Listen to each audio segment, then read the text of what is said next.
ही आहे आपल्या तांदळाची कुरडई, रेशनच्या तांदळापासून बनवलेली आहे. तोंड दाखव.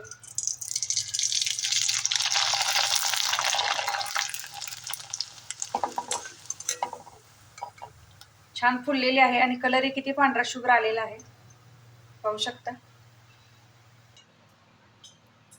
ही आहे आपली तांदळाची कुरडई, खूप पांढरी शुभ्र झालेली आहे.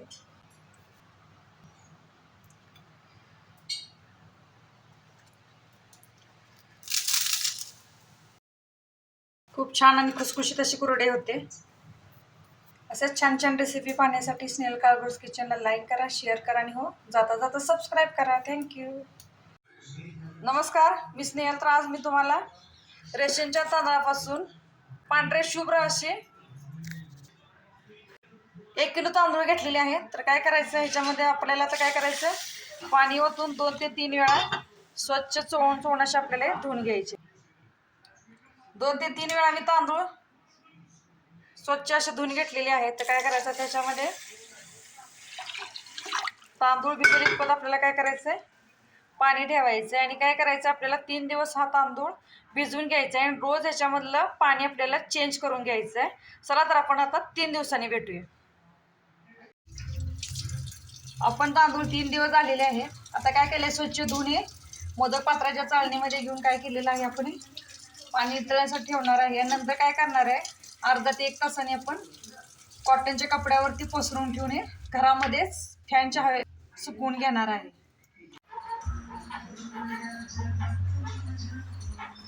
अशा पद्धतीने आपल्याला सुकवून घ्यायचं. अशा पद्धतीने पीठ बारीक करून घेतलेलं आहे. हे तांदळाच्या कुरड्यासाठी पीठ घेतलेलं आहे मी. आता जेवढं पीठ आहे तेवढंच काय करणार आहे, मी पाणी काढून आधी पीठ भिजवून घेणार आहे आणि नंतर एवढंच पाणी घेऊन मी पीठ शिजवणार आहे. पाणी घेतलेलं आहे 1 पातेल मोजून. आता त्याच्यामध्ये आपण पीठ घालून घेऊया. आता हे पीठ आपण छान असं भिजवून घेऊया. 1 पातेल पाणी 1 पातेल पीठ,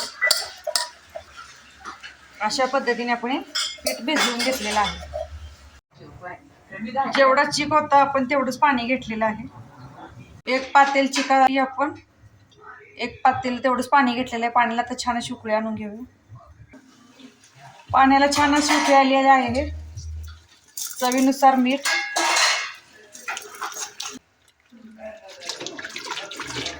पीठ घालून घेऊया भिजवलेलं आणि हलवत राहायचं आहे, गाठी होऊन द्यायची नाहीये.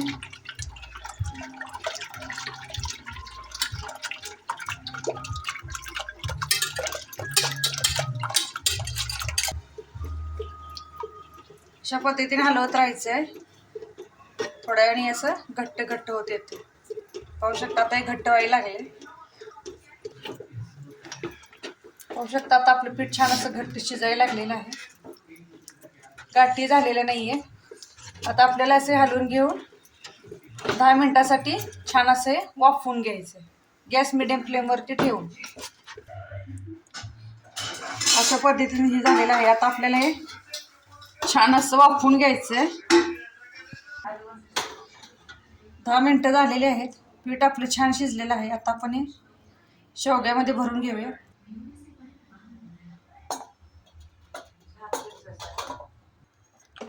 अशा पद्धतीने भरून घेतल्या आपण आता कुरडे पाडून घेऊया. अशा पद्धतीने आपल्याला कुरडे, पाहू शकता कलर किती पांढरा शुभ्र असा आलेला आहे. खूप छान लागते, खुसखुशीत होते कुरडे अशी. अशा पद्धतीने मी सर्व कुरड्या तयार करून घेते. पाहू शकता किती पांढरे शुभ्र कुरडे झालेले आहे आपले. आता त्याला 2 दिवस खडखडीत असे उन्हामध्ये वाळवायचे. ऊन नसेल तर तुम्ही घरामध्ये सुकवू शकता. ही आहे आपली तांदळाची कुरडई, पाहू शकता किती पांढरी शुभ्र अशी झालेली आहे.